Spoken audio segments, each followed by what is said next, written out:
അഞ്ജു, അഞ്ജു, നീ എവിടെ പോകുന്നു? എനിക്കറിയില്ല. എന്തായി പറയുന്നത്? ഒരു വീട്ടിലേക്ക് പോവാം. അവിടെ എനിക്ക് ആരുമില്ല. അറിയാം, ഈ രാത്രി മഴയത്ത് ഇങ്ങനെ ഇറങ്ങി നടക്കുന്നത് ശരിയല്ല. ഓർമ്മ വെച്ച മുതൽ ഞാൻ അച്ഛാന്ന് വിളിച്ച ആൾ പെട്ടെന്ന് എനിക്ക് ആരുമില്ലാതെ സ്വന്തം എന്ന് കരുതിയവർ എന്നെ ചതിക്കുകയായിരുന്നു. അച്ഛൻ, അമ്മ, കുടുംബം എല്ലാം എനിക്ക് നഷ്ടപ്പെട്ടു. ഇനി എനിക്ക് ആരുമില്ല. നിനക്ക് ഞാനുണ്ട്. നീ എന്റെ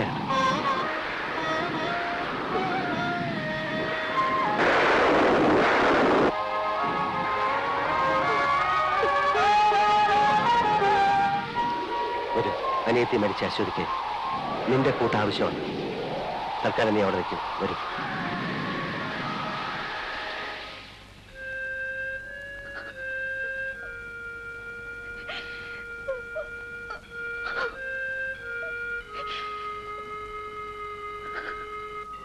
എന്റെ തെറ്റുകൾ ന്യായീകരിക്കല്ല, പെട്ടെന്നുള്ള ഉയർച്ചയ്ക്ക് പാപപുണ്യങ്ങൾ നോക്കാതെ പലതും ഞാൻ ചെയ്തു. അതിനുള്ള ശിക്ഷയാണ് ഇന്ന് ഞാൻ അനുഭവിക്കുന്നത്. സാറ് വിഷമിക്കരുത്.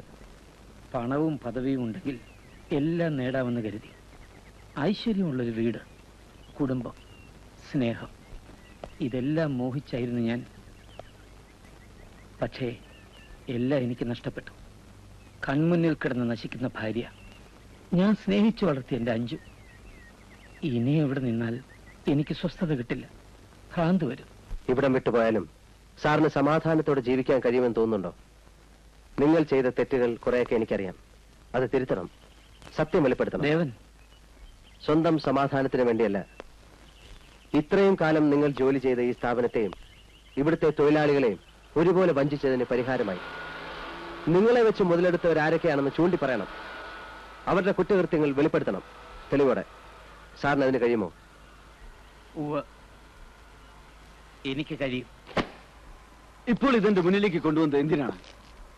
കുറ്റമേറ്റ് പറഞ്ഞ് മാപ്പ് സാക്ഷിയാവാനോ? അതോ നിങ്ങൾക്ക് ശത്രുതയോട് പകവിട്ട? അല്ല സാർ, ഈ സ്ഥാപനം നശിക്കരുതെന്ന് കരുതി ഇവിടേക്ക് സ്പെയർ പാർട്സ് എന്ന് പറഞ്ഞ് ഇമ്പോർട്ട് ചെയ്ത മെഷീനറീസ് ആണ് രശ്മി കെമിക്കൽസ് പ്ലാന്റ് എന്ന് പ്രൂവ് ചെയ്യുന്ന രേഖകൾ ഇതിലുണ്ട്. അവർ ഉപയോഗിക്കുന്ന കെമിക്കൽസിലധികവും ഇവിടെ നിന്ന് കൊണ്ടുപോകുന്നതാണെന്ന് തെളിയിക്കാനുള്ള സാക്ഷികളുമുണ്ട്. മിസ്റ്റർ, നിങ്ങളുടെ തെളിവും സാക്ഷിയും ഇല്ലാതെ തന്നെ അതിൽ കൂടുതൽ എനിക്കറിയാം. ഞാനൊരു വിഡ്ഢിയാണെന്ന് കരുതരുത്. ഈ ഫാക്ടറിക്ക് അകത്തുള്ള കള്ളന്മാർ ആരാണെന്നും ഇവിടുന്ന് എന്തൊക്കെ കടത്തിക്കൊണ്ട് പോകുന്നത് എന്തുകൊണ്ട് സാർ അതിനെതിരെ ആക്ഷൻ എടുക്കുന്നില്ല? അങ്ങനെ ചെയ്താൽ ഈ ഫാക്ടറി പൂട്ടേണ്ടി വരും. ഉടമകൾക്ക് അതാണ് ആവശ്യം. മുടക്കുമുതലിന്റെ എത്രയോ ഇരട്ടി കോടിക്കണക്കിന് അവർ സമ്പാദിച്ചു കഴിഞ്ഞു. ഈ സ്ഥാനം നഷ്ടപ്പെട്ടാലും എനിക്കും വിഷമം വരില്ല. പക്ഷെ സ്ഥിരം വർക്കേഴ്സ് അടക്കം 10-15 തൊഴിലാളി കുടുംബങ്ങൾ പട്ടിണിയാകും. അതോർത്താണ് ഞാൻ. സാർ, കളവ് ചെയ്തവർക്കെതിരെ നടപടിയെടുത്താൽ ഫാക്ടറി അടയ്ക്കേണ്ട കാര്യം എന്താണ്? നടപടിയെടുത്താൽ ആരൊക്കെ പ്രതികളാകുമെന്ന് നിങ്ങൾക്ക് അറിയാമോ?